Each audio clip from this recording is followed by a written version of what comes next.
परम पूज्य गुरुदेव के संपर्क में आने वाले न केवल उनका स्नेह, सद्भाव, मार्गदर्शन, आशीर्वाद और सहयोग ही प्राप्त करते रहे हैं, वरन आत्मशोधन और लोक मंगल के लिए अचूक प्रयत्न करने की प्रेरणा भी पाते रहे हैं। नीचे केवल गुरुदेव के अनुदानों की चर्चा की गई है। चंदूलाल त्रिवेदी, अहमदाबाद से। मेरी पत्नी तारा देवी को विचित्र रोग था। जो भी खाती उसकी तुरंत ही उल्टी हो जाती, कुछ भी ना पचता। जीवित कैसे थी यह आश्चर्य था। उसे लेकर गुरुदेव के पास गया। उन्होंने मेरी पूरी बात सुनी और चाय देते हुए कहा, ले पी ले।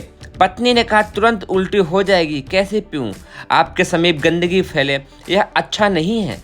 आचार्य जी ने मुस्कुराते हुए कहा, पियो, उल्टी नहीं होगी। चाय पी ली और उल्टी नहीं हुई। साथ ही वह 20 वर्ष पुराना कष्ट भी उसी क्षण समाप्त हो गया। गुरुदेव की यह कृपा हम लोग कभी भी नहीं भूल सकेंगे। कन्हैया लाल मिश्र, जोधपुर से। गुरुदेव से मैंने संपर्क ही नहीं बनाया, वरन गहराई तक गया और उन्हें अपना मार्गदर्शन ही बना लिया। मथुरा गया तो मेरे सिर पर हाथ रखकर आज्ञा चक्र जगा दिया। ऐसा दिव्य प्रकाश भीतर अनुभव होता कि उसे आंखें बंद करके ही देखते ही रह जाए। आनंद इतना आता कि वर्णन ही नहीं हो सकता। यह स्थिति बहुत दिन रही। गुरुदेव का स्पर्श मेरे रोम रोम को झंझना देता रहा। स्वप्न में और अर्ध जागृत अवस्था में उनके दर्शन प्राय मुझे होते ही रहते। सोते में देर हो जाए तो हाथ पकड़कर बैठा देते। एक बार पैसे की तंगी से उदास था। आश्वासन मिला कुछ अच्छा प्रबंध कर देंगे। तब की अपेक्षा अब 4 गुनी तनख्वाह मिलती है। वह संकट टल गया। एक बार बिना सूचना के अकस्मात मथुरा पहुंचा। रात के 10:30 बजे थे। गुरुदेव 8 बजे सो जाते हैं, पर घिया मंडी पहुंचकर देखा वे 10:30 बजे दरवाजे पर खड़े हैं। जाते ही बोले, तुम्हारे इंतजार में हम लोग अभी सोए नहीं हैं। चलो, थाली परसी रखी है, रोटी खा लो और चारपाई बिछी है, उस पर सो जाओ। चुपचाप घर गया, भोजन किया और सो गया। अभी भी यह एक रहस्य ही है कि मेरी बिना सूचना के उन्होंने मेरे पहुंचने का समय कैसे जाना और भोजन विश्राम का पूर्ण प्रबंध कैसे करके रखा था। उमा शरण निचल, शिलांग, असम से। सन 1963 में पत्नी को सन्निपात ज्वर हुआ। तापमान 107 से नीचे ही ना उतरा था। स्थिति बिगड़ती ही जा रही थी। डॉक्टर लाचारी प्रकट कर रहे थे। छोटे 4 बच्चे, पत्नी को कुछ हुआ तो उनका पालन कैसे होगा? व्याकुलता सीमा के बाहर बढ़ गई तो गुरुदेव को पत्र लिखा। उत्तर तीसरे दिन आ गया तो प्रसन्नता के अतिरिक्त आश्चर्य भी कम न हुआ। तारीख 18 मार्च को मैंने पत्र लिखा था। उत्तर के लिफाफे पर भी 18 मार्च को ही मोहर थी। पत्र पहुंचने में 3 दिन लगते हैं। उसी दिन तो तार भी नहीं पहुंचता। सवेरे ही डाक में मैंने पत्र डाला था। सवेरे 10 बजे ही मोहर मथुरा डाक खाने की थी। जिस समय मैं पत्र लिखा हूँ ठीक उसी समय उत्तर भी लिख जाए, यह कैसे अद्भुत बात है। पत्नी अच्छी हो गई। उसे लेकर 6 महीने बाद मैं मथुरा गया। पत्र डाला, रहस्य पूछा तो तुम तो मुस्कुरा दिया। यही कहा, तुम्हारी परेशानी को देखते हुए जल्द ही पत्र पहुंचाया था। गौरी शंकर पांडे, बिलासपुर से। सारे शरीर में दर्द बेहिसाब हो रहा था। ना पूजा हो पाती थी, ना दैनिक काम। तकलीफ से बुरा हाल था। दवा दारू भी कुछ काम नहीं कर पा रही थी। गुरुदेव की याद करता पुकारता सो गया। सोते में ऐसा लगा मानो पीठ पर कोई ठंडा हाथ फिरा रहा है। चौंक कर उठ बैठा। पास में कोई नहीं था। हाथ भी गायब और साथ ही दर्द भी गायब हो गया। सारे काम ऐसे करने लगे मानो दर्द कभी हुआ ही नहीं था। चंदूलाल ओमर, विजयपुर से। समर्थ शाखा बनाने के लिए रोज एक मीटिंग होती थी। मैंने भी हिम्मत करके 100 रुपये चंदा दे दिया। मझले लड़के का विवाह हुआ। उसमें 15,000 रुपये खर्च कराया। एक रात सो रहा था, गुरुदेव दिखे। वे 100 रुपये का नोट मुझे दे रहे थे। मैंने पूछा, यह क्या है? उन्होंने ताना देते हुए कहा, इन्हें भी ब्याह में लगा देना। परमार्थ के लिए उतनी भी हिम्मत कैसे बंद पड़ी? 100 रुपये का नोट उलट पलट रहा था कि आंखें खुल गई। अपने कंजूसी पर बड़ी शर्म आई। गुरुदेव का दिया सब कुछ मेरे पास है। दूसरे दिन शाखा का भवन अपनी ओर से बनाने की घोषणा कर दी। अब वह लगभग बन चुका है। किशोरी लाल बुंदेल, सिकंदरपुर से। 5 जनवरी की बात है। सवेरे के 4 बजे होंगे। उनीदा सा था, आंखें बंद ही थी। लगा किसी ने हाथ पकड़कर झटके से उठाया और घसीटता हुआ दरवाजे तक ले गया। पहले तो समझा पिताजी हैं, किसी काम के लिए उठा रहे हैं, पर जब दरवाजे के बाहर तक वह घसीटता ही चलता रहा तो आशंका हुई और डर लगा। रुकने को हाथ छुआने की और घसीटने वालों को देखने की चेष्टा की तो सामने गुरुदेव दिखे। बोले, सोते ही जिंदगी बिता देगा, बसंत तक ध्यान नहीं, लक्ष्य को भूल ही बैठेगा क्या।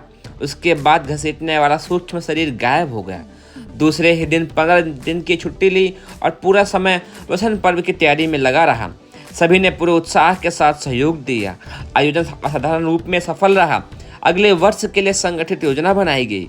उत्सव के हर कार्य में लगता रहा मानो गुरुदेव पूरी सहायता कर रहे हैं। अब मैंने 4 घंटे नित्य आजीवन युग निर्माण मिशन के लिए समय देते रहने का निश्चय किया है। गुरुदेव ने हाथ पकड़कर उठाया। अब वो हाथ उन्हीं के हाथ में पूरी तरह हमने सौंप ही दिया है।